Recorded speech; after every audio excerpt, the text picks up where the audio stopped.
Bagaimana menjelaskan bahwa yang terjadi pada kita ini adalah harga yang harus dibayar akibat keteledoran kita bersama? Iya, Mbak Rosy. Sebenarnya kasus-kasus seperti ini kalau jujur kita berkata ya, sejak kita melihat serangan yang terjadi di India beberapa waktu yang lalu, kemudian pola serangan yang terjadi di kita sendiri, di mana kita bisa melihat di prodi-prodi awal itu umumnya adalah masih varian Wuhan, kemudian pada periode sekitar bulan Juli sampai eh, Februari itu adalah prode mutan D614G, kemudian prode sekarang adalah prode-prode varian-varian baru seperti varian Alpha, varian Ya. Delta. Walaupun yang paling dominan itu adalah varian Delta. Sebenarnya hal-hal seperti ini sudah ada prediksinya. Mm-mm. Kita sudah sampaikan seringkali kepada setiap daerah. Ini di samping kita bicara kepada seperti kata Pak Luhut tadi ya, Pak Menko tadi ya, berkaitan dengan bagaimana masyarakat itu untuk paham dengan protokol kesehatan. Kita sudah sampaikan kepala daerah. Tapi kenapa Pak Dokter, kita masih tergagap mengatasinya?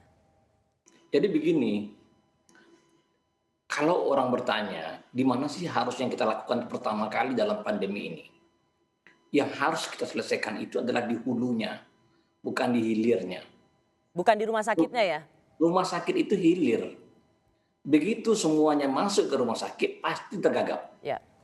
Nggak ada ndak tuh. Kenapa? Karena rumah sakit itu punya keterbatasan. Keterbatasan tempat tidur, keterbatasan tenaga, keterbatasan kapasitas untuk penanganan kasus berat. Ya.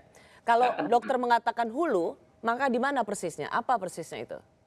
di hulu yang harus kita lakukan itu adalah di samping tadi dikatakan Pak Menko tadi berkaitan dengan edukasi.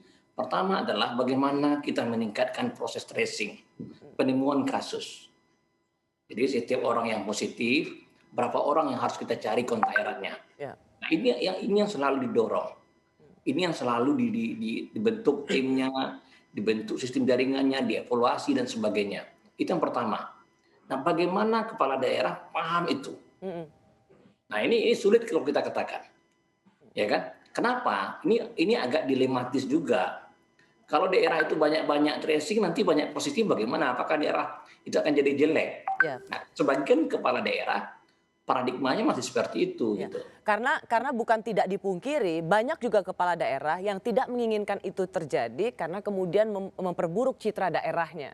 Betul, padahal kalau saya katakan, Pak Menteri saya rasa sudah seringkali mengatakan, tidak hanya itu indikatornya, tidak hanya Betul. jumlah kasus. Justru sebenarnya yang harus kita katakan malam hari ini, Dokter Andini, hai kepala daerah, jangan pernah takut daerahnya menjadi zona hitam misalnya, tetapi kalau tracingnya ketat, pelacakannya ketat, lalu bisa terus mendeteksi penyebarannya dan bisa membalikan itu menjadi zona oranye, kuning dan hijau, disitulah kepemimpinan para pemimpin, para kepala Nah, daerah. itu tadi saya katakan gini, pemimpin yang hebat itu adalah pemimpin yang sanggup menghadapi ya pada situasi yang sangat berat. Ya, Kalau situasinya datang tidak ada masalah, gampang langsung pemimpinan itu. baik. Tapi itu situasinya seperti ini, bagaimana mereka bermain dengan bagus? Baik,